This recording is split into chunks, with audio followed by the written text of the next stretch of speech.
agora que a gente está prestes a realmente lidar com o início oficial das tarifas impostas por Donald Trump, pessoal, as cartas ainda parecem estar na mesa. Os setores afetados já vêm calculando os prejuízos bilionários que podem estar aí logo no horizonte próximo.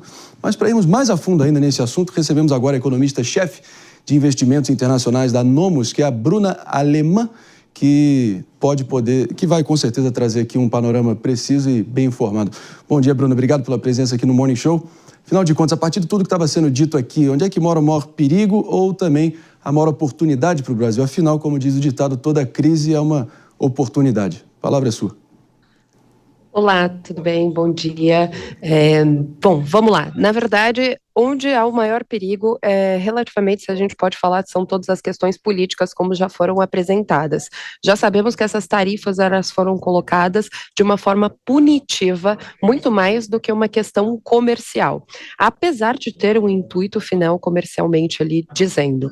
Nós tivemos aí dentro de um histórico, principalmente essa relação, essa proximidade em relação aos BRICS, ou até o Brasil querendo levar uma narrativa desse efeito desdolarização, acabou chamando um pouco a atenção, fora todos os potenciais que o Brasil tem de ser. Os Estados Unidos está buscando, é muito claro, essa medida protecionista em relação às tarifas, mesmo que comercial, ela tem uma briga direta, uma guerra fria, se assim a gente pode dizer, em relação à China, que começou lá no primeiro mandato de Trump. E, na verdade, um processo de reindustrialização que os Estados Unidos está buscando, que ele perdeu ao longo de 40 anos. Mas não uma reindustrialização em relação a chão de fábrica, mas sim ao poder em relação às matérias-primas para a sua indústria e também à inteligência do desenvolvimento. E aí seguem algumas outras teses que o Brasil acabou entrando e está levando também, que é a maior dificuldade, para um viés político e não comercial, de ser o principal parceiro. Porque nessa briga, por mais que a China seja um dos maiores parceiros comerciais do Brasil, é muito importante a gente entender sobre a hegemonia do dólar e o quanto isso é muito importante nós conseguimos manter, até pelo Brasil depender muito dessa moeda e ter trocas em relação a essa moeda, assim como o mundo inteiro. Os Estados Unidos estão tentando buscar outros parceiros e até tirar grande parte desse efeito de desindustrialização que aconteceu e da inteligência em relação à China para outros países como a Índia. A Índia tem se afastado cada vez mais, isso daí seria uma manobra inteligente do Brasil, diferente do que politicamente está acontecendo. A China, pressionada em relação aos Estados Unidos, sofreu sanções e determinadas tarifas que, na época, dentro desses meses, tinham sido uma das mais fortes e hoje segue à frente de uma forte negociação com os Estados Unidos de se tornar uma dessas bases de inteligência e também de poderio junto aos Estados Unidos, freando, inclusive, algumas negociações comerciais junto com os BRICS. Isso seria de inteligência. Então, assim, qualquer crise, há uma oportunidade, o Brasil agora poderia enxergar de forma inteligente como lidar com menos ideologia de maneira mais diplomática. Essa seria a principal forma.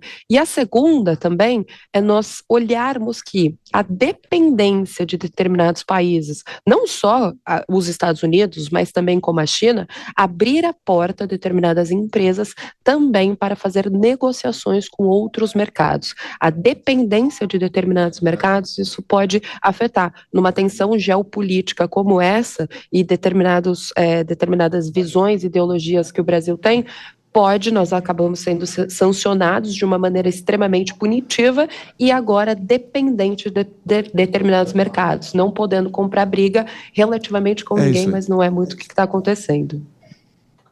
Baita abre-elas aqui, baita panorama. Eu vou acionar o Mano Ferreira agora, Bruna, para a próxima pergunta. Bom dia, Bruna. Muito obrigado por estar aqui com a gente. A minha pergunta é, a gente devia, então, aprender com o Milei? O Brasil devia se inspirar no que tem feito a Argentina em termos de abertura comercial? Com certeza, na verdade, assim, todo mundo chamou o Milei quando ele começou a fazer essas determinadas políticas econômicas, né? Muitas pessoas falaram, é o louco da economia, é o que ele está fazendo, ou enxergando essas negociações com os Estados Unidos como baixar a cabeça. Mas tudo é sobre uma questão de efeito diplomático. Não tem, quando a gente fala em relações internacionais, não tem o certo ou errado, tem como você enxerga o mundo, como o mundo ele precisa acontecer.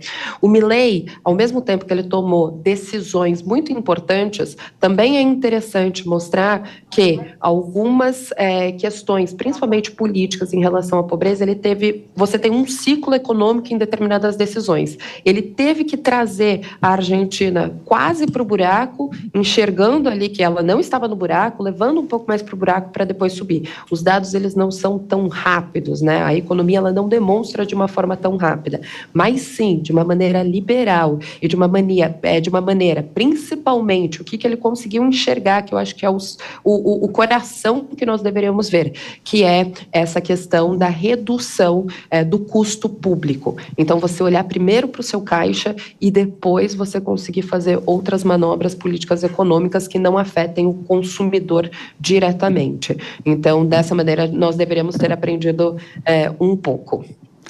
Essa foi Bruna Alemann, aqui ao Vivaço no Morning Show. Obrigado aqui pelas explicações didáticas. A gente já te convidando aí para sequência, porque notícia não vai faltar. Obrigado, Bruna. Obrigada a vocês. Até logo.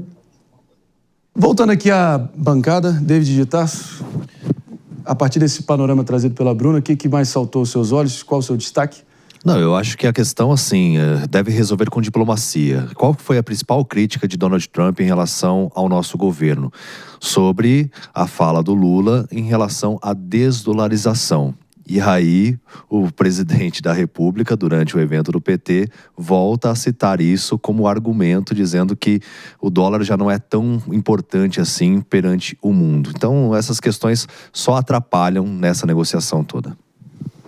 Agora, uma coisa que também eu estou ficando encucado aqui, minha cara de S. Peixoto, é que até onde minha vista alcança, eu não estou entendendo essa obsessão, até porque já há um comprador em larga escala das terras raras brasileiras, que é a China comunista. Mas eu não vi nenhum pronunciamento oficial vindo dos americanos desde o início dessa loucura toda, nenhuma sinalização formal cobiçando essas terras raras, esses minerais até o momento. Então, o que explica esse afã ou essa motivação do próprio ministro Haddad em colocar esse ingrediente na mesa? Na verdade, o contexto global, os Estados Unidos, aí na figura do Donald Trump, ele está tentando explorar as terras raras até em mares internacionais, até permitindo uma concessão do Ministério, da Secretaria do Comércio para algumas empresas variadas para se explorar em uma área de território internacional, que vai ter vários problemas, vai ter ali riscos também de contaminação, de perda do material. Então, assim, nos últimos 2 anos, os Estados Unidos têm ido à frente com isso e o governo Donald Trump, ele tem tido isso como uma causa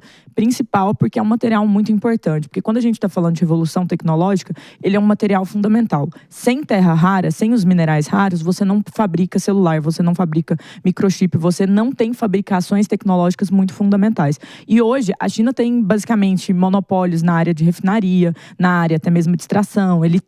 Ela tem um poder muito grande nisso e os Estados Unidos é dependente. Então, o que aconteceu foi, num cenário em que tinha aquela guerra comercial, que tinha toda aquela batalha, o que o Xi Jinping fez foi: não vai sair terra rara para os Estados Unidos. E isso gera um problema numa cadeia de produção dos Estados Unidos gigante. A gente sabe que a tecnologia é uma porta gigante para isso. Então, a leitura do ministro Fernando Haddad em relação à importância desse material e como ele pode ser usado como um ativo fundamental é realmente muito grande. Mas aqui a gente precisa contrabalancear, André, porque a China é o outro nosso grande aliado comercial nesse momento e até com mais alinhamento político nos BRICS, entre outras questões.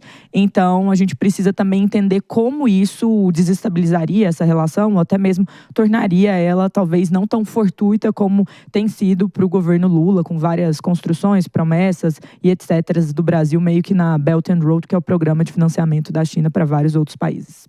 Meus amigos, agora